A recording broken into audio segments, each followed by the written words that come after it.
Ladies and gentlemen, welcome to another Mjengo Hub video, and today we are here at the Nairobi Railways. We're going to talk about the Nairobi Railway City project, which finally got the green light for construction, and main contractors, the potential ones, are currently expressing interest. So if you're interested in that, you can check those documents out.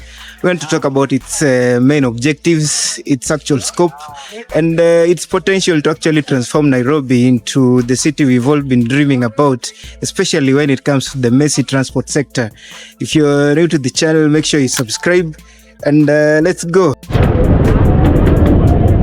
Before we delve into Railway City, it's crucial to acknowledge that Nairobi is a city constantly evolving, with several vital urban renewable projects already underway. Recently, Moi Avenue in the CBD has undergone a significant facelift, transforming its pedestrian pavements, adding modern streetlights, and enhancing beautification, giving the city center a fresh, contemporary ambience like the recently finished Haile Selassie roundabout. It is important to note that while the full vision is grand, initial phase 1 works for the Nairobi Railway City are already underway since early 2023. This includes construction of a pedestrian footbridge and parts of the new central station.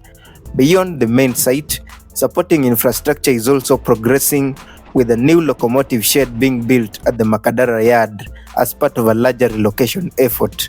Kenya Railways' commitment is also evident in other major completed projects, like the recent operationalization of the Mombasa Terminus to CBD rail link through Miritini, which significantly improves last-mile connectivity for SGR passengers at the coast.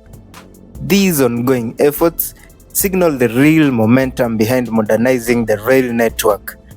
Gridlocks on Mombasa Road, lunchtime jams in the CBD, even with the expressway, bypasses, and a proposed rail link to JKIA, congestion remains a daily grind, except obviously when there is maandamano.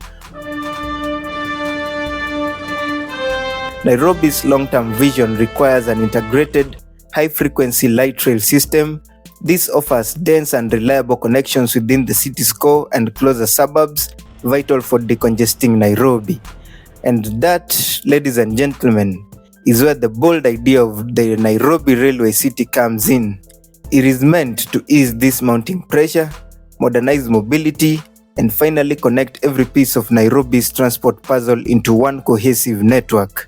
They are calling it a smart, green, transport-focused district, a hub for commerce, movement, and connection.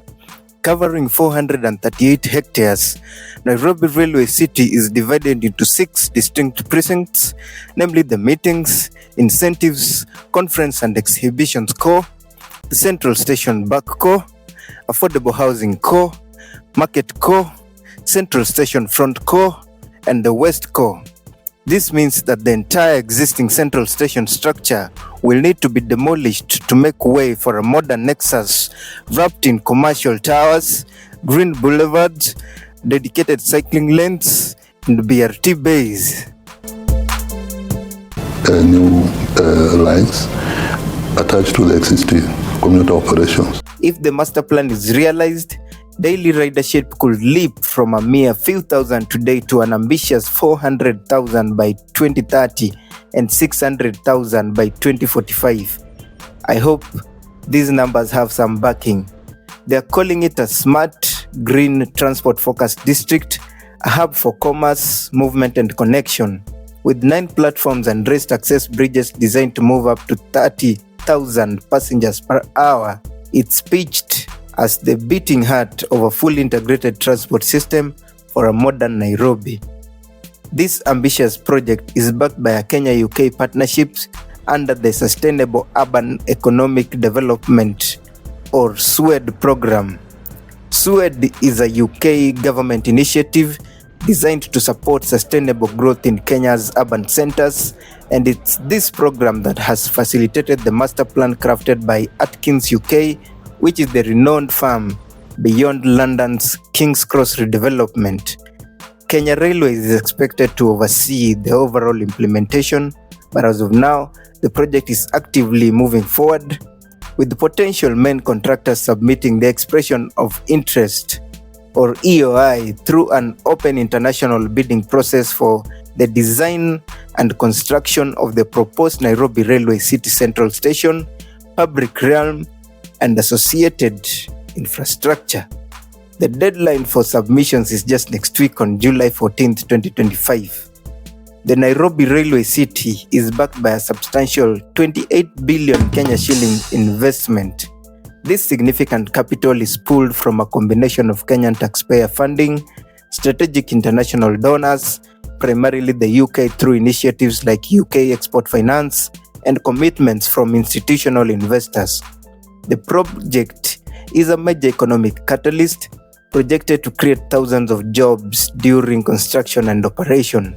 It aims to attract substantial private investment, drawing businesses and residents with integrated living and connectivity, ultimately boosting property values and expanding Nairobi's economic heartland. Heritage will entail recognizing that this site is literally the birthplace of Nairobi, lending the project immense cultural significance as well as logistical weight. And it reminds us that construction won't happen overnight, as it's plotted in carefully planned phases over roughly the next decade.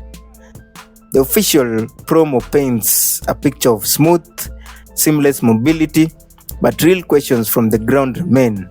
Who stands to benefit the most from this massive redevelopment, and critically, who risks being marginalized or pushed aside in the process? Ambition for Railway City is undeniably high, but timelines remain notoriously fuzzy. Whether this becomes a truly green, inclusive hub that serves all Nairobians or another fenced-off promise largely depends on the transparency, accountability, and practical execution of what happens next. London's King's Cross stands as a testament to urban transformation, but we all know Nairobi is not London. The critical questions remains whether a master plan, even if expertly drafted by a UK firm, can truly grasp and successfully integrate the unique rhythms, the vibrant hustle, and the deep-seated, diverse needs of downtown Nairobi. Only time and the dedicated efforts on the ground will tell how this will go. What do you think? Is the Nairobi Railway City a symbol of hype or a genuine hope for our city's future?